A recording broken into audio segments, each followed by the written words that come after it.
The baby in your arms cannot speak, cannot walk, cannot even hold up their own head. But right now, in this exact moment, they are reading you, scanning you, judging you, and they are doing it with a level of precision that no machine on earth has ever matched. You think you're watching the baby. The baby has been watching you since the day they were born. Here is what developmental science has quietly uncovered over the last 3 decades, and what almost nobody outside of research labs talks about.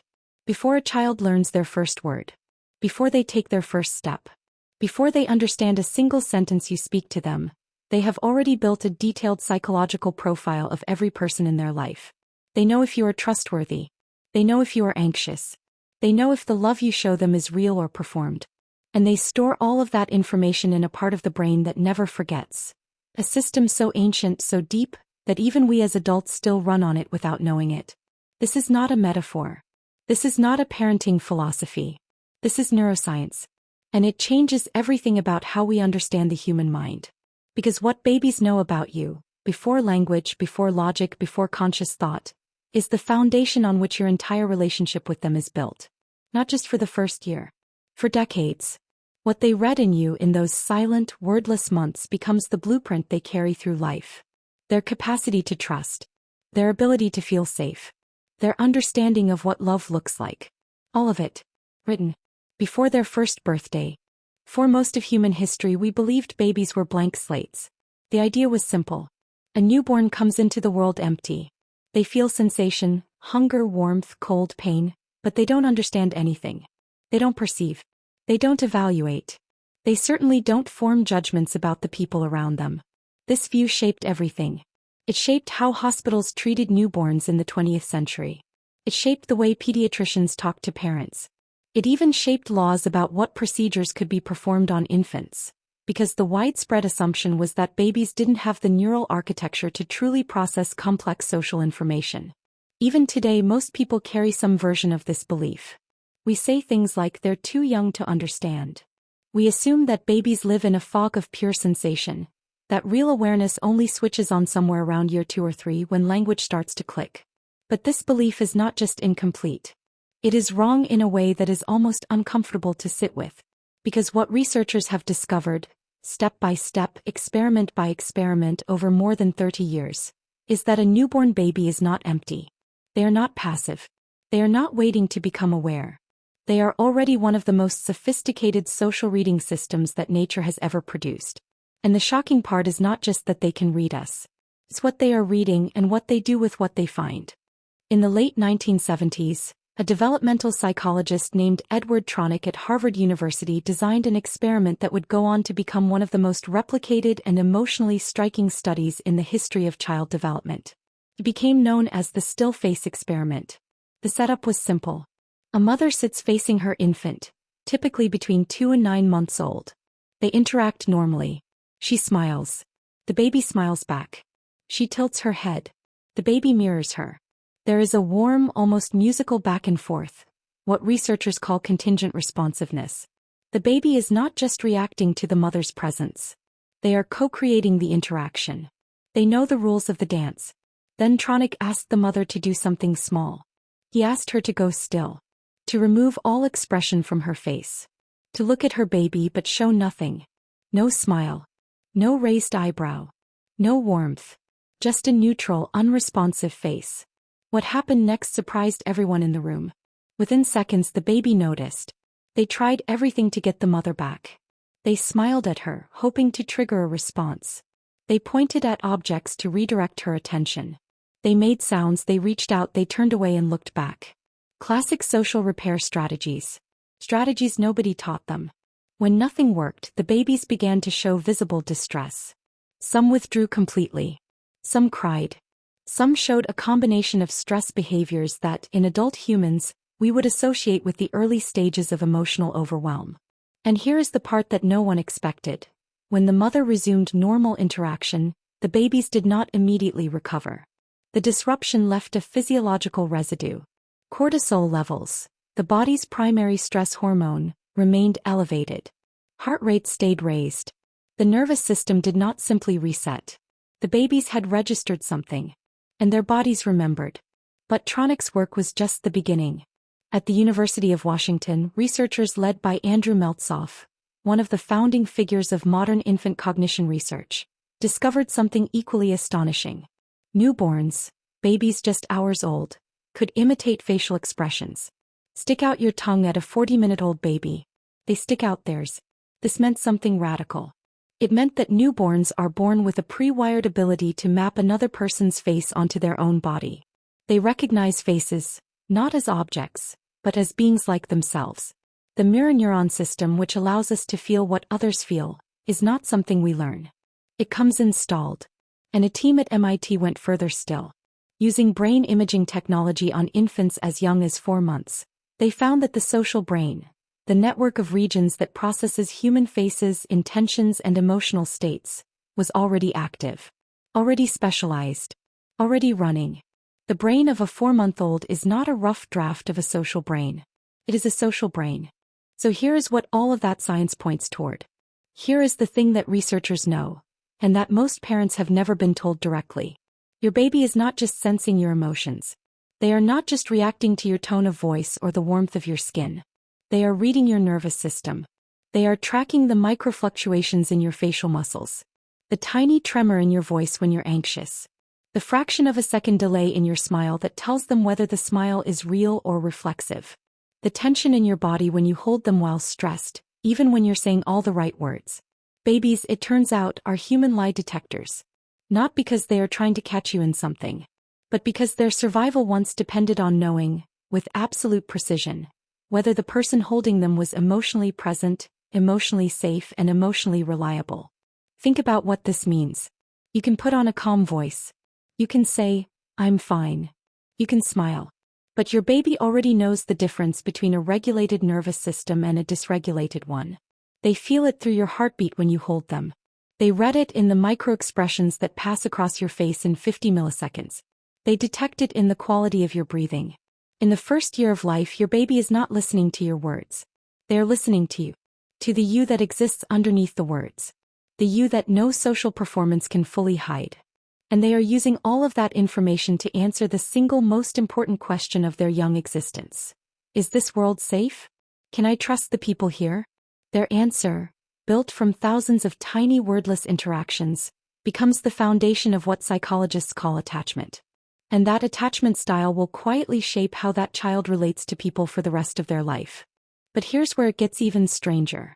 Because the babies are not just building a picture of you. They are building a picture of themselves, through the mirror of how you respond to them. There is a concept in developmental psychology called the social referencing experiment. And it is one of the most beautiful, quietly devastating demonstrations of how infant perception works. A baby, typically around 9 months old, is placed in a room. In front of them is a visual cliff. Not a real drop, but a glass-covered surface that creates the optical illusion of a sharp fall. The baby crawls to the edge, looks down, and stops. They don't know whether to cross. And then they do something profound. They look up. They look directly at their caregiver's face. And they wait. If the caregiver smiles, shows openness, warmth, encouragement, the baby crosses. They use the parent's emotional expression as information about whether the world is safe to explore. If the caregiver shows fear, even subtle fear, the baby stops. Sometimes they cry. Sometimes they retreat entirely. One face. One expression. 1 second of nonverbal communication. And a 9-month-old baby reorganizes their entire model of what is safe. This is called social referencing. And it is not a quirk. It is architecture. The baby's brain is specifically designed to outsource risk assessment to the emotional faces of trusted caregivers. Because in the ancient environments our species evolved in, that was the most efficient system possible. Why spend months learning from personal experience that a snake is dangerous, when you can read the terror on your mother's face in a single glance? The baby does not need words. They do not need explanations. They need your face. And they are reading it constantly, always, with a level of attention that most adults never direct at anything. You might be watching this and thinking, "That's fascinating, but my baby is past that stage." Or, "My child is grown." This is history. But I want you to sit with this for a moment. Because the patterns laid down in that first year do not simply dissolve when language arrives. They go underground. They become the invisible operating system, the assumptions we make about relationships, about safety, about whether we are worthy of being seen. The deep conviction that love is reliable or unpredictable. That closeness is comforting or threatening. Research on adult attachment, pioneered by researchers like Mary Main at Berkeley, shows that the patterns formed in infancy are measurable and trackable across an entire lifetime. The way a 35-year-old navigates conflict in their marriage often traces directly back to the quality of attunement they experienced before they could form a single sentence. You are not just observing this. You are part of it. Every person watching this video was once a baby reading someone's face, building their first theory of the world from someone's nervous system. And if you are a parent or a caregiver or someone who regularly spends time around young children, you are part of this right now. In ways you cannot see. In languages you were never taught. And here is the layer that most discussions of this science leave out entirely. This is not just about individual development. This is evolution at work. The human infant is born more helpless than virtually any other mammal on Earth. A foal can walk within hours. A human baby cannot survive alone for years. This is not a design flaw. It is a design choice. The radical helplessness of human infants forces something extraordinary to happen.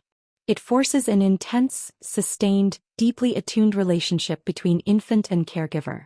And it is inside that relationship, and only inside that relationship, that the most complex thing in the known universe comes online. The human social brain. The baby is not just learning about the world by reading your face. They are using your presence to literally build the neural architecture of their mind. The connections between neurons that will one day allow them to empathize, to read a room, to feel remorse, to love. Those connections are built in relationship. They cannot be built alone.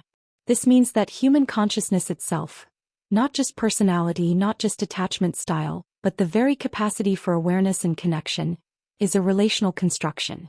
We are not born individuals who later learn to relate. We are born in relation. And we think ourselves into existence through the eyes of the people who see us first. Here is the difficult truth that comes with all of this.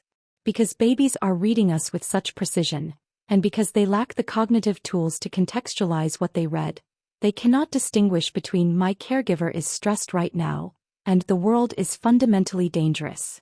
A baby raised in a consistently anxious environment does not think, "my parent has anxiety but I am safe." They think at a pre-verbal embodied level, "this is what reality is. This is the texture of existence. This is not about blame. It is not about perfection." Researchers are very clear on this point. What matters is not the absence of stress or difficult moments. All caregivers have those. What matters is repair. The ability to rupture and reconnect. To get it wrong and come back. In fact, the research shows that babies raised in environments with frequent, successful repair, where stress is followed by attunement, where disconnection is followed by reconnection, develop greater resilience, not less. They learn that disruption is not the end of safety. That the world can crack and be put back together. But what babies cannot easily recover from is chronic, unrepaired disconnection. The caregiver who is physically present but emotionally absent. The still face, not as an experiment, but as a way of life. That leaves marks. Not always visible, but measurable. In the body. In the brain. In the way that person will reach for love for the rest of their life. Here is what I want you to hold after this video. There is a version of you that existed before language. Before memory. Before the story you tell yourself about who you are. A version of you that was incredibly small and incredibly awake and watching someone's face like it was the whole world. As it was. And somewhere in the person you are today, in the way you flinch or open when someone gets close, in the way you read a room when you walk in the reflexes of your nervous system that feel like just you, lives the record of what that small person found. The babies in your life right now are doing the same thing. Right now. Quietly. Precisely. Building their world from the information your face, your body, and your nervous system are constantly broadcasting. We spend so much time trying to teach children what to say, how to behave, what to believe. But the deepest teaching happens in the silence before language. In the held breath before you speak. In the split second that passes between your baby's cry and your response. In that silence, everything is said. You don't have to be perfect. You just have to be present. Really present. Not performing calm but finding it. Not showing up but arriving. Because your baby will know the difference. They always have. They were built for exactly this. So here is the question I want to leave you with. If babies can read our nervous systems this precisely, if they are born with the ability to detect authenticity, emotional regulation, and the quality of our presence, what does that tell us about adult relationships? About why we trust some people instantly and cannot explain why? About why certain people make us feel safe without a single word? What if the skills babies used to survive their first year never fully turn off? What if you are still reading the room, still scanning for safety, in ways your conscious mind will never have access to? That is the next conversation. And it goes somewhere you might not expect. If this video shifted something in you, share it with someone who is raising a child right now. They need to hear this. And leave a comment with one word. What feeling stayed with you when this ended? I'll see you in the next one.